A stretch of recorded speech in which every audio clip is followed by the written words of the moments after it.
southwestern United States for some of the hardest, trauma cases and emergency cases. They save a lot of lives here, and I've seen it happen. At least, like, I've seen the helicopter come in. Sometimes I think they have two. I wonder where the other one is right now. But I just wrapped up my second day of meetings with my doctors, which is the purpose of this trip. Met with Dr. Gleich yesterday, the allergist, and met with his wife, Dr. Leiferman, the dermatologist, today. The main thing we want to talk about this time for this visit was to discuss the option of using Azathioprine, which is another immunosuppressant, kind of like the cyclosporin that I've been on for about 7 years, which is way, way too long. You're only supposed to be on that for a couple months.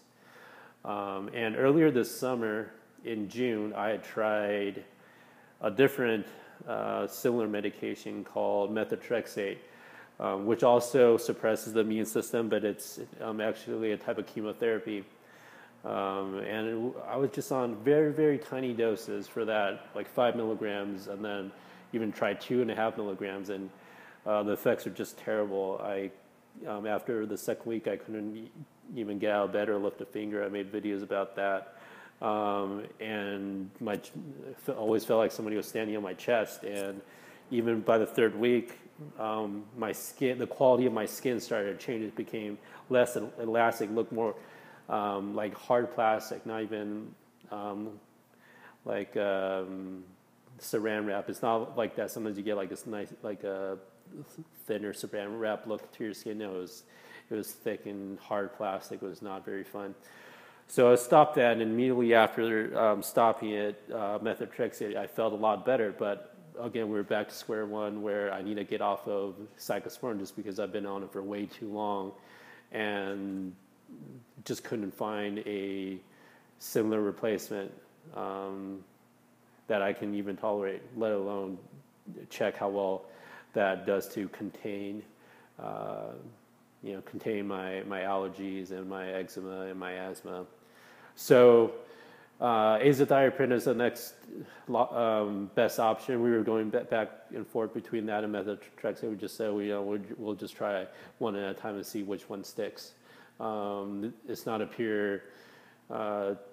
We don't exactly know which one works for each individual, because my case is so rare that there's no comparable cases. We're just using the best possible information and just trying to test it out and see which works. So again, like in some of the past videos, I've said that's a lot of people are scared to try things, or they always want 100% security in doing something. Well, that's just not the real world, and you just have to be smart and take reasonable risk with so you go in and you know what all the risks are, and have all your exit plans covered, knowing what to do in different situations. And so that also takes experience and having a good team, like me with my doctors, but also in other situations. If you're planning a project or something, you have experts in different areas that would know where all the exits for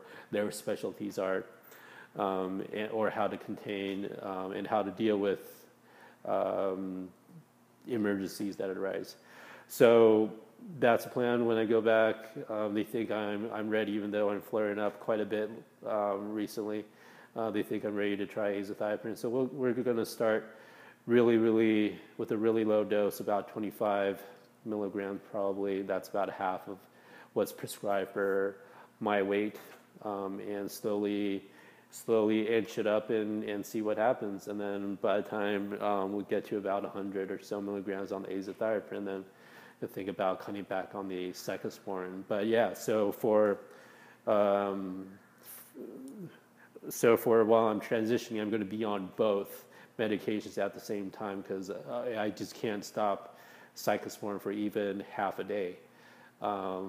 If I stopped it for a full day, my skin will deteriorate and go back to being a very severe case. And my asthma will be acting up. I won't be able to breathe. Even my brain will start swelling, and my nervous system start throughout the body is going to start reacting too. So you're going to have a lot of pains and hot sweats and things like that, just from a day or so without cyclosporin or some kind of a immunosuppressant to push everything down. But again, even if azathioprine works, none of this stuff is a cure. People think they see that I'm doing better. That's the outward appearance, but really I still have to keep so much of my life in check. With this flare-up, I'm back to just drinking Neocate, sort of like the Allergy I had before, where it's just a prescription nutritional powder with amino acids, so no solid foods at all, just to give my body a rest, because every single thing that I eat, no matter what it is, it's going to destroy my body. It's going to cause flare-ups. It's just usually I eat foods, and I know I'm hurting my body with some allergic reactions, but you get some nutrition from it, and it kind of evens out when the flare-ups aren't that bad. But when it is, literally, there's nothing I can eat. People don't understand whenever I say I'm allergic to everything, at a toxic level. They don't understand everything means everything. So that's the plan. I'll go back and I'll do a quick update next time when I start azathioprine and let you guys know how I feel about it.